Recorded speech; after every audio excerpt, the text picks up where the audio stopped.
bicara tentang mudik, sebenarnya asal-usul mudik itu kayak gimana sih, Kang? Sebenarnya kalau misalkan mau ditarik-tarik jauh lagi, ini tradisi Cina. Masyarakat Indonesia, masyarakat Nusantara sebelum datang Islam, Kristen, Hindu, Buddha itu dewanya perempuan semua. Masyarakat yang merantau itu, harga diri mereka itu adalah pada eksistensi mereka, pada perantauan mereka itu. Jadi pas pulang, mereka harus bawa sesuatu yang bisa dipamerkan. Ya ada temenku ya, Kang ya. Waktu itu sampai minjem duit buat nyewa mobil pulang kampung. Mobilnya Alphard ya. Lu ngapain harus mobil itu dah gue?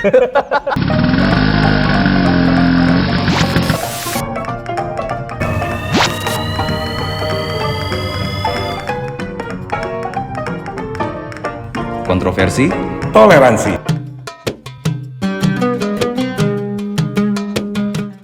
Kembali lagi bersama gue Fajar Aditya. Kali ini di acara Kurma kolaborasi Ramadan. Iya.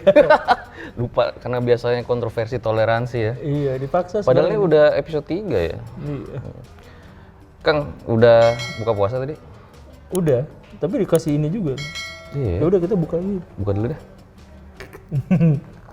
Ya langsung ngobrol-ngobrol, ayo. Nah, teman-teman nih bicara di akhir Ramadan itu kan biasanya orang berbondong-bondong melakukan mudik ya. Iya. Ketemu sanak saudara ya, berkumpul gitu ya. Tapi tahu nggak sih teman-teman, dulu tuh pernah ada sebuah tragedi kelam saat mudik. Gimana? Tahun 2016, Brexit, Brebes exit. Oh iya, oh. Jadi saat itu kemacetannya itu berpuluh-puluh jam. Sampai tuh di pinggir jalan itu Kang, ada WC dadakan, orang jadi pada jualan bensin dadakan juga. Dan yang memilukannya itu terdapat belasan korban jiwa saat itu. Mungkin banyak, karena iya saya ingat itu kekurangan CO2 terus juga kayak kelelahan. keracunan CO2 ya. Sorry, keracunan bener. Keracunan CO2 ya kayak gitu kali ya. Iya ngeri banget Pak. Iya saya itu dengar berita juga. Berapa jumlahnya korbannya dulu tuh? Kalau nggak salah belasan ya. Belasan orang. Nanti teman-teman bisa lihat berita lah. Itu ngeri dulu tuh ada anak-anak kecil gitu kan. Betul. Ya namanya juga Ya karena mudik kan nggak dibawa. gerak ya.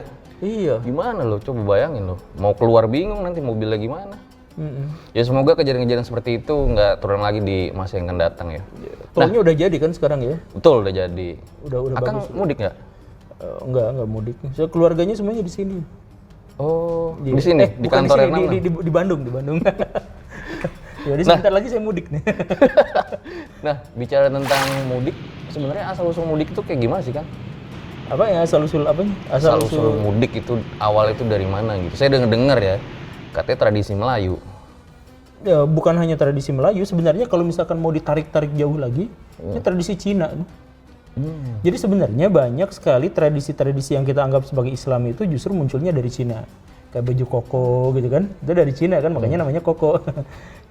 Baju kakak laki-laki gitu. Nah termasuk juga dalam hal ini tuh mudik. Jadi mudik itu adalah tradisi dari orang-orang yang hidupnya pengembara atau hidupnya merantau. Nah orang-orang yang hidupnya merantau itu mereka tetap kangen kan sama keluarga, mereka tetap pengen ketemu, tapi gak punya momen. Nah momennya itu adalah ketika Lebaran. Jadi sebenarnya mudik itu sebelum Islam datang ke Nusantara itu udah ada mudik. Udah ada mudik, tapi mudiknya itu tidak dalam satu rutinitas gitu. Mereka Zaman tuh gak Majapahit punya momen bukan? gitu. Nah kalau di Nusantara di zaman Majapahit nggak ada mudik. Oh, malah nggak ada? Karena pada waktu itu masyarakat Majapahit itu adalah masyarakat agraria, masyarakat agraris. Sedangkan mudik itu adalah masyarakat perantau.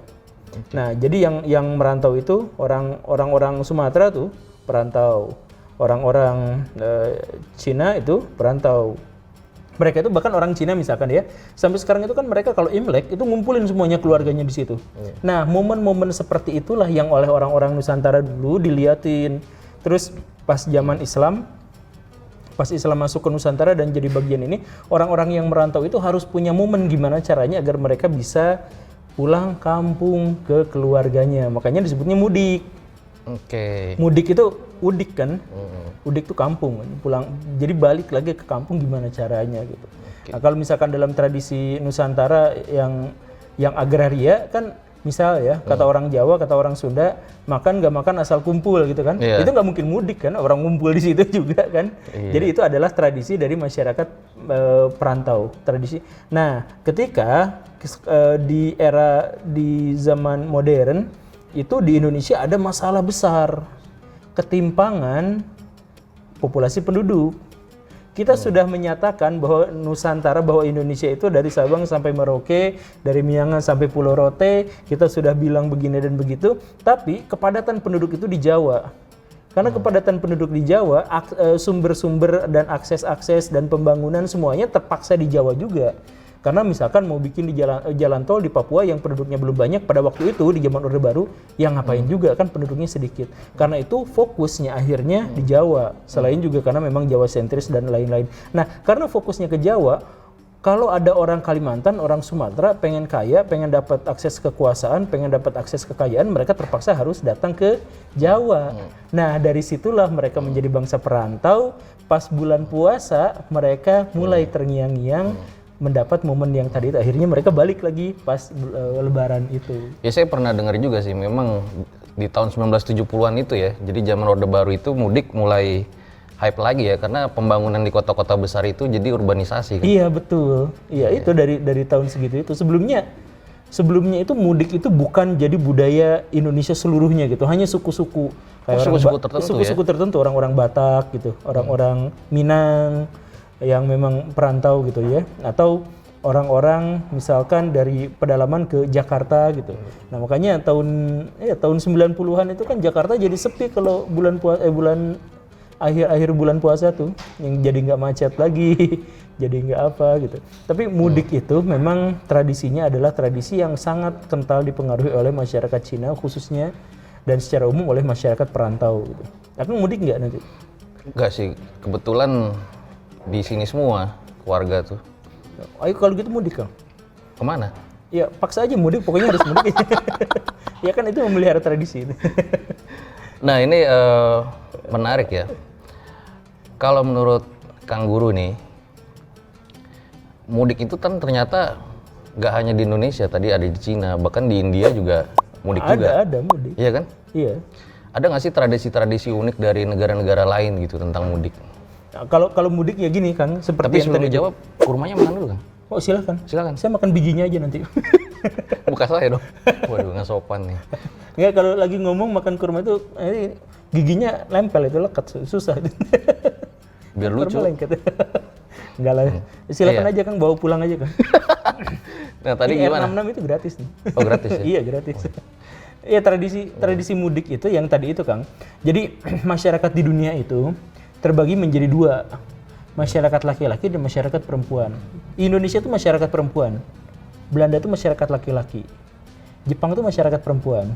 Apa bedanya Kang? Tahu nggak? Maksudnya gimana? Iya, jadi gini, kan kita tuh menganggap segala sesuatu itu dengan identitas atau dengan stereotip yang jelas. Misalkan gini, Indonesia itu selalu digambarkan sebagai ibu pertiwi, digambarkan sebagai jamrut katulistiwa yang indah, yang permai, yang dijajah, yang semua atribut-atribut itu selalu cocok dengan wanita.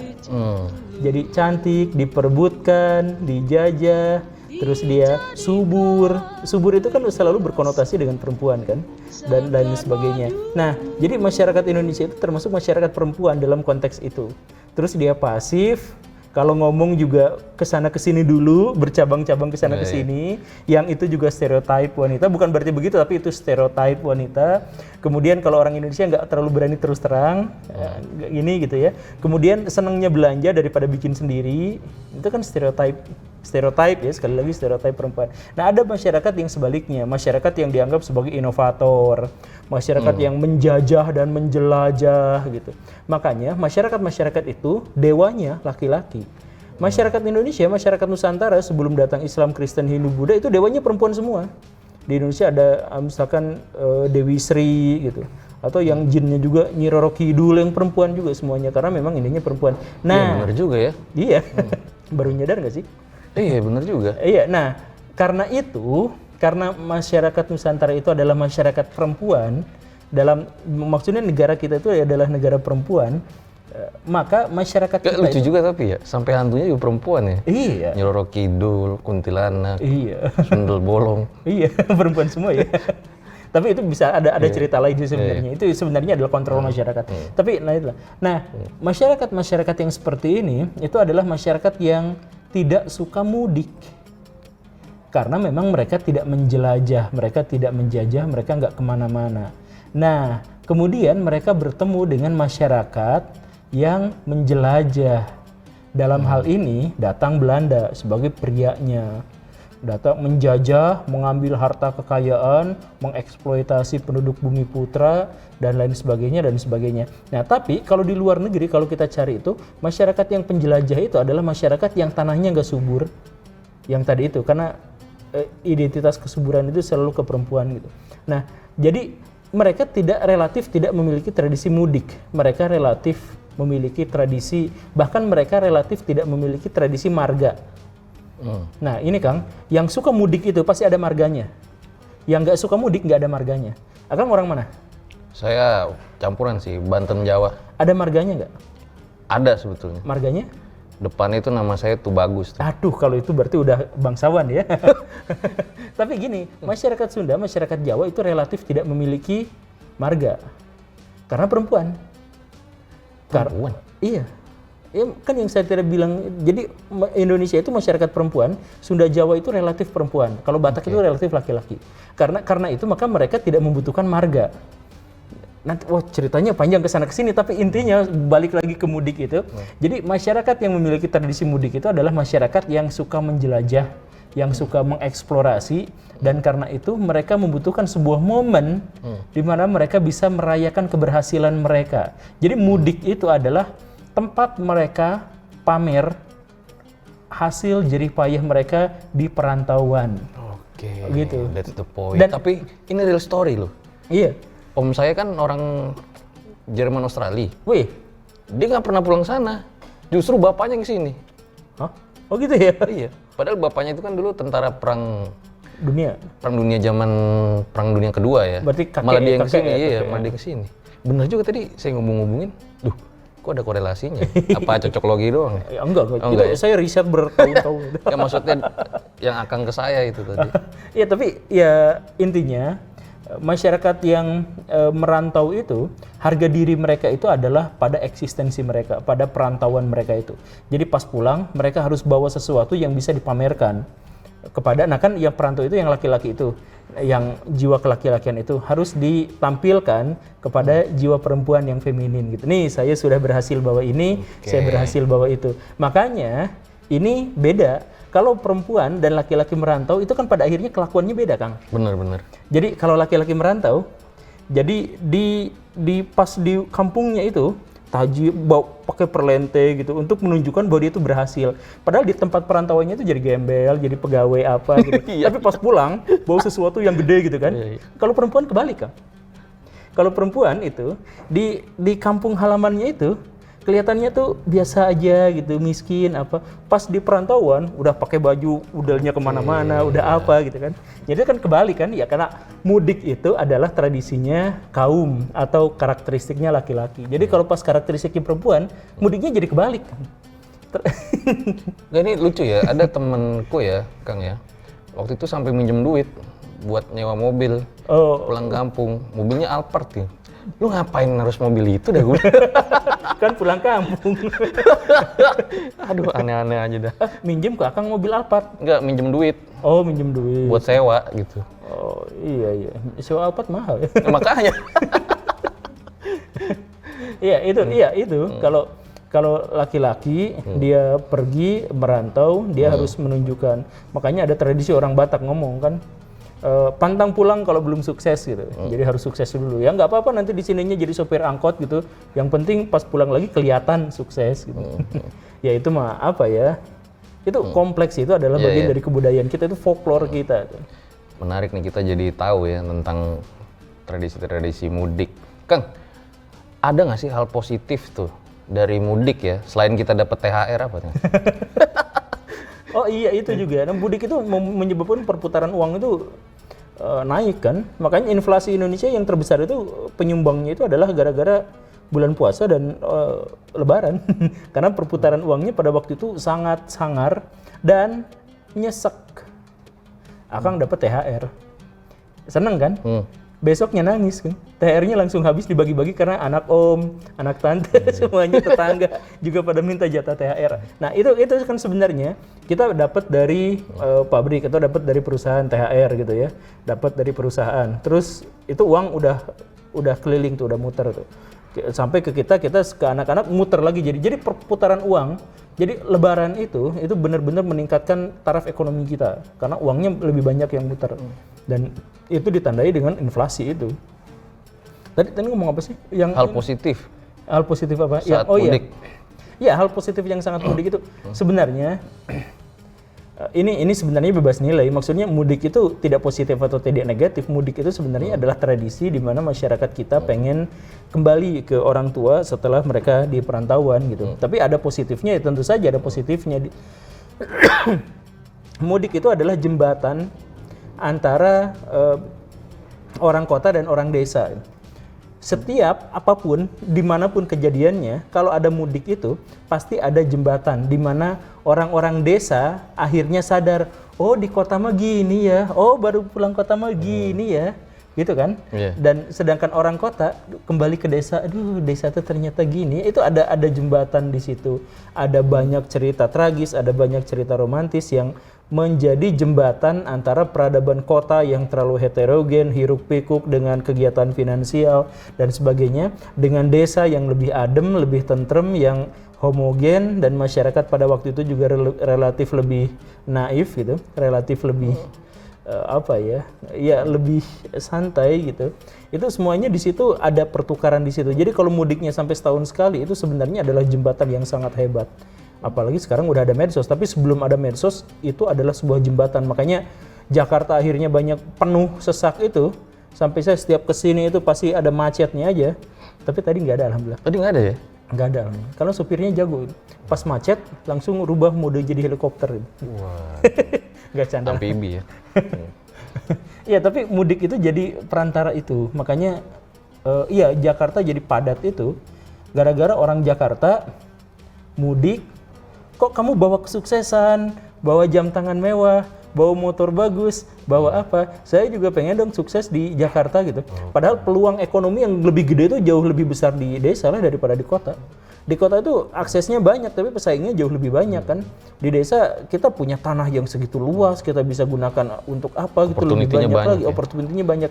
Cuman gara-gara mudik ada jembatan itu, di mana orang-orang yang pengen menunjukkan kesuksesannya di kota, dia balik ke desa dengan bawa ini itu, akhirnya orang-orang desa pengen, dan ketika dia balik lagi ke kota, dia nambah anggota keluarganya, dia nambah apanya. Ini masuk yang tadi Kang, berarti ada satu profesi ya ketika mudik itu ya, peluang ya, opportunity, motivator tadi ya.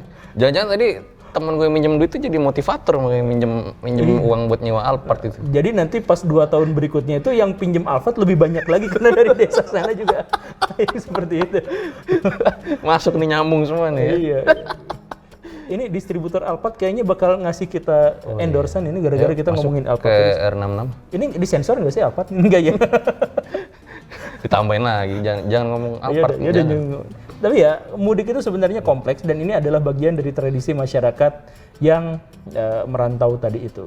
Jadi ya kita harus akui saja, misalkan orang Bali, orang Sunda itu awalnya tidak memiliki tradisi merantau. Merantau itu sekarang-sekarang aja. Makanya kita susah menemukan orang Sunda, susah bukan berarti tidak ada ya. Kita susah menemukan orang Sunda di Kalimantan, di Sumatera susah. Karena tradisinya memang bukan merantau mereka tuh. Iya, makanya kalau Padang itu kan di mana-mana warung makan Padang. Iya, atau mereka jadi bikin distro gitu, tekstil gitu, yang kayak gitu loh. Oh iya, bener tuh. Iya, saya punya temen yang bikin kaos-kawas gitu. Iya, bener, Padang bener. lagi, Padang. Bener. Oke, gimana Kang? Ayo, ada cerita yang seru nggak soal mudik? Kalau nggak ada, kita udahan aja. Apa ya cerita mudik ya? Paling pernah denger sih. Jadi dulu ada sepasang kekasih lagi nih. Jadi dia tuh lewat jalur Alas Roban tuh kayaknya yang lama nih, udah tahun-tahun lama deh. Alas Roban. Nah, legend. jadi dia itu tidur Kang. ke pacarnya gitu ya, tidur di motor. Nah itu kan sebenarnya bahaya tuh kalau lagi di motor kan. Iya. Entah gimana caranya akhirnya si ceweknya itu jatuh di jalan. Ngantuk. Di belakang ada bus tuh. Aduh. Tuh kelindes di situ tuh. Nah akhirnya si kekasihnya bingung ya, itu kan lagi mudik tuh. Gue mau bilang apa nih sama orang tuanya gitu kan. Itu sih salah satu kejadian yang saya pernah dengar ya. Makanya teman-teman yang lagi mudik, keselamatan yang utama ya. Iya. Sekarang mudik itu turun sebenarnya, angka mudik itu sebenarnya turun secara skala, dalam skala turun biasanya. Karena sekarang kita sudah punya medsos, kita sudah punya apa gitu kan. Jadi kampung-kampung lebih berdaya gitu. Sekarang turun. Ya walaupun pertumbuhan manusianya naik, tapi yang mudiknya stuck di situ berarti kan mudiknya turun sebenarnya. Walaupun ya mungkin masih belum tergantikan lah, Iya, belum mudik sama tergantikan. teknologi ya. Kita nggak mungkin bisa ngegantikan itu. Tapi yang sekarang mudik itu banyak justru yang naik motor. Makanya ini pas cerita terakhir itu benar-benar please jadi bahan peringatan buat semua. Mudik itu harus benar-benar hati-hati. Kalau naik motor, ya kalaupun kepaksa naik motor gitu ya, kalaupun kepaksa gitu. Itu motor itu bukan alat angkut jarak jauh gitu. Bahkan yang pakai motor yang buat touring buat apa juga sebenarnya kan tetap tentu saja nggak seaman mobil. Saya ada narasumber Kang dulu Kang. Ini saya masih nggak mikir sih. Jadi dia itu bukan mudik tapi pulang kampung. Nah, iya itu mudik ke kampung apa? Bukan pas lebaran maksudnya. Oh. Nah, dia pulang kampung dari Bekasi ke Tangerang gitu, ke Padang. Naik Honda Blade. Aduh. Sama kekasihnya lagi tuh. Aduh. Akhirnya setelah berapa belas hari tuh ya, maksudnya 12 hari atau berapa gitu gue lupa. Balik sampai hari ini motornya di museum. Rusak. Tapi orangnya selamat ya? Orangnya selamat. Iya, seenggaknya udah gitu udah selamat syukur lah. Nggak denger tren. Lu mikir apa gitu kan? Udah sendiri berdua doang satu motor gitu kan. Iya. Gue penasaran aja sih bang, kata dia. Gue pengen nyobain touring naik motor gitu. Wah, Iya, tapi gila kalau sih. touring juga jangan blade juga atau itu ya sudahlah. Oke. Ya maksudnya kalau bisa ya rombongan gitu kan, ya jangan sendiri dan Iya. ya itulah. Oke, kita harus hari episode kali ini ya dengan sebuah pesan ya, ketika mudik yang pertama adalah upayakan keselamatan teman-teman semua. Enggak, yang paling penting itu adalah kita punya tempat untuk mudik. Iya sih. Kata Cak Lontong. Udah kita kabur aja kalau kata Yuk kita dia. kabur, kita ketemu lagi nanti di episode selanjutnya. Korma, kolaborasi di bulan Ramadan. Assalamualaikum warahmatullahi wabarakatuh.